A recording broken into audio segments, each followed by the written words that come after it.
everybody, it's Josh Rubin here on Friday, November 25th with our latest rundown of the New York City Rubin Team Insider, joined by Mark Chin, the venerable author. How's it going over there, Mark, today? It's good, and I feel good being venerable. I think it has to do with my age. Absolutely. Well, age before beauty, as they say, right? Yeah. I just wanted to jump into it. The Insider Index continues to extol the virtues of our call of the bottom of the market a couple weeks ago. It's continuing to go down, which some might think is bad, but it's bad meaning good, not bad meaning bad. That's right, Josh. So this, just to give people a recap of what this index measures, it's a ratio of price drops divided by contracts signed. And one of them is a measure of demand as contracts signed, and price drops is a measure of what sellers are thinking. Right. And so it's really a volume metric. So we're looking at, the sort of the psychology of the market. That's exactly right. And so when there's a lot of price drops, the number starts to get higher compared to contract signed. When there's a lot of contract signed, the number gets lower. So as you pointed out, as the index is dropping here, that just means sentiment is swinging back towards a more neutral or maybe even seller's market. Right. And the neutral level is what level exactly on this chart, Mark? Below 1, between 0.5 and 1 would be what we would consider a neutral market. So we're heading there. Well, it remains to be seen. Of course, the holiday weekend throws a little bit of noise into the market, and this particular index is very sensitive. So right. we'll see how it pulls out in the first week or two of December. But in the meanwhile, Josh, tell us what you're seeing in the marketplace in the last week. Well, there's been a lack of new supply that's come on. There have been a couple opportunities, interestingly, which were available earlier in the year that didn't sell. They essentially expired or came off the market over the summer.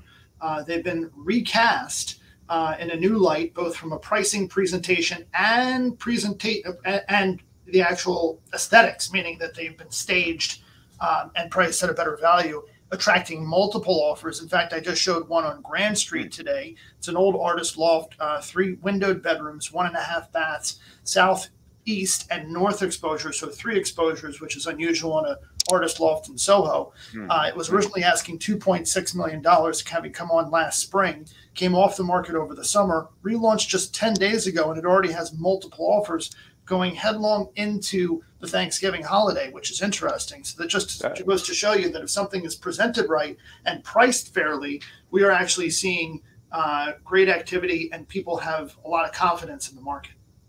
What is the psychology of this buyer that you're couching or coaching to deal with this multiple bidding situation in this market? How do they feel, and what are you telling them, Josh?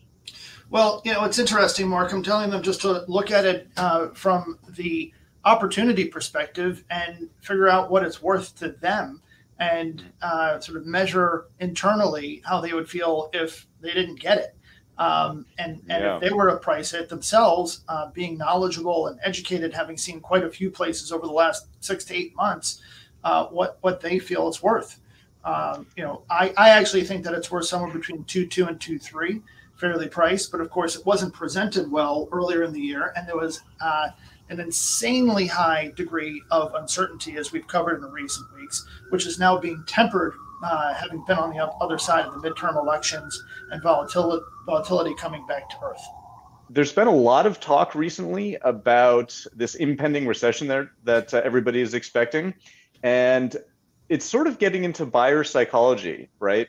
Are you hearing things from your clients, Josh, about, oh my God, the recession is coming and maybe we should hold off on whatever decision?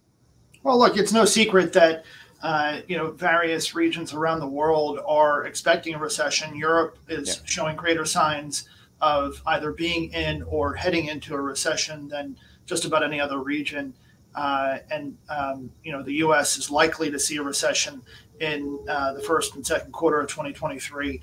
Don't forget, guys, that we saw a contracting GDP earlier this year. We came out of it with the most recent GDP report, but we're likely to go back into it. What impact that has on markets remains to be seen. But as you're about to show us, Mark, the Case-Shiller Index pretty clearly sets it up that even if we are in a recession, it doesn't necessarily mean that it's bad news for real estate.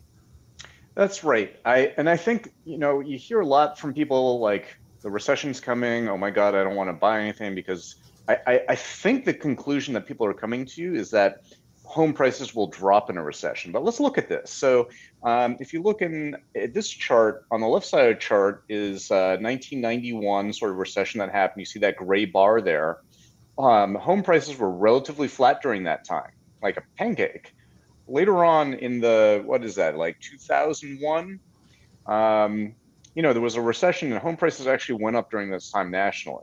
It was a little bit more exciting here because, the 9/11 attack had a very particular meaning for New York City. But nationally, the country was in recession and prices went up. Later on during the Great Recession, of course, prices did come down. And then lastly, this tiny little short recession that we had during COVID, well, everybody knows what happened with prices during that. So they just they took a breather and then they rocketed upwards. Well, it's interesting, Mark, because in the recession itself, between March and June of 2020, GDP contracted nearly 20%. That's the largest contraction, at least since 1929, that I know of, based on my research. Yeah. And it could have been absolutely devastating to the global economy had the central banks not marched in unison to bring rates to zero, essentially. And they kept them there for a long time, which has now led us to today with this sort of hyperinflationary environment. And it's going to take a lot of work to get inflation back to that, 2 to 3% level that we're all hoping to see again. But, I was thinking about it this morning, Mark, and that is that, the CPI index has gone up, at, call it 9%, give or take, pretty consistently over the last, 4 to 6 months. Now it's back below, sub 8% when we were expecting, 30 basis points higher or something like that. But at the end of the day, the damage is done, right? These prices are up and they're not going down, right? It's kind of like taxes. Taxes ratchet up. Taxes are not going down. They'll just sort of manipulate them. They'll eliminate the SALT deduction and they'll bring something back. But it's not going to be what it was before. And so that loaf of bread is still going to cost you, 10, 15% more. And for the common man out there who's making, 30, 40, 50, 60 grand a year, that's meaningful. And it's going to change these spending habits. And we're going to see these patterns go on for years and years. Yeah, the talk about this inflationary environment being structural is putting some fear into the market, I would say. And that's why the Fed is signaling that they're not necessarily done raising rates, even though in my analysis, I think that they are, nearing the end of this tightening cycle. But let's take a look at the effect on recession and stocks, because when the Fed continues to tighten, it does have an effect on stocks. It does typically cause recession. And this is a very different chart from the one we just looked at, where it was unclear what effect a recession had on real estate prices. Here, you can see has a very clear effect on stock prices. So you see big drops happening during the recession, and those are those 3 gray bands, and you see significant and sharp downturns in stock prices. So if we are indeed going to see a recession coming up in the coming months and second half of 2023 or what have you, expect stock prices to be volatile to the downside. And yeah, I wouldn't be. But speaking on that point, Mark, I wouldn't be surprised if this rally that we're seeing is really just another bear market rally, and combined with what we call the Santa Claus rally, where stocks historically tend to go up as we get to the end of the year because fund managers are doing what's commonly referred to as window dressing, and then everything gets sold off after the holding time elapses, so that we can all claim a long-term capital gain on the other side of January 1st, and then things will gradually sell off again.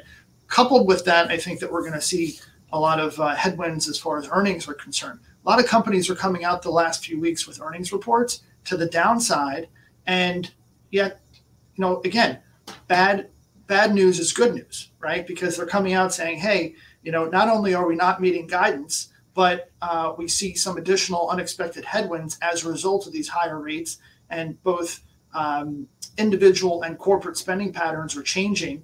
Budgets are coming in from the household and the corporate level. And so basically they're saying all bets are off. We're uncertain as to what we're truly going to earn. And so that's going to show up in the first and second quarter of 23. So I'm hesitant as to whether or not these levels are sustainable. That said, housing is seeing an uptick as far as activity in our local market is concerned. Well, I mean, there's that for sure that's happening, as you can see in the Insider Index, but also housing is just fundamentally not as volatile as stocks. So when we're talking about the New York City real estate market, we have to remember that over 50% of the purchases are for cash. Mm-hmm. And so buyers here are less sensitive to, where the 30-year fixed mortgage rate is. And they're also therefore making a asset allocation decision more than an affordability decision, right? Do I want to be in stocks? Or do I want to be in real estate? And other places, it's more about affordability, like how much can I borrow and what's the rate, and therefore how much house can I get? But it's very, very different sort of calculus here. And considering the fact that recessions tend to hammer stocks, whereas real estate the story is much less clear, my conclusion from that is that we should probably consider putting more assets into real estate right now rather than stocks, because they're likely to outperform. Well, not only that, but let's not forget it's a very good hedge against inflation. We're also sharing this week a report from the Furman Center through NYU, right, Mark? That's right. So the Furman Center is sort of a policy think tank, and they deal with urban policy and a lot of real estate related issues. Back in 2006, they did a longitudinal study that's the longest one that I've ever seen. That went back to, I believe, 1974. And what their conclusion is that, yeah, real estate does go down. It doesn't just always go up, but in the balance, the upside is far, far greater than the downside. And I think those are wise words to consider in these uncertain times. And as we've been hammering on the Insider here, let's remember, real estate is a long-term asset. You've got to treat it like that. And if you think about just allocating assets to real estate now over the long term, it's very hard to see how you would go wrong. Yeah. Well, Mark, this is definitely an interesting study, and we'll have to keep our eye on things as we get on the other side of the holidays. But things are looking like we're clearing up, and whether or not we put in a bottom a couple weeks ago remains to be seen. But I think that'll become much more clear as we head into January and what impact bonuses will have on the market.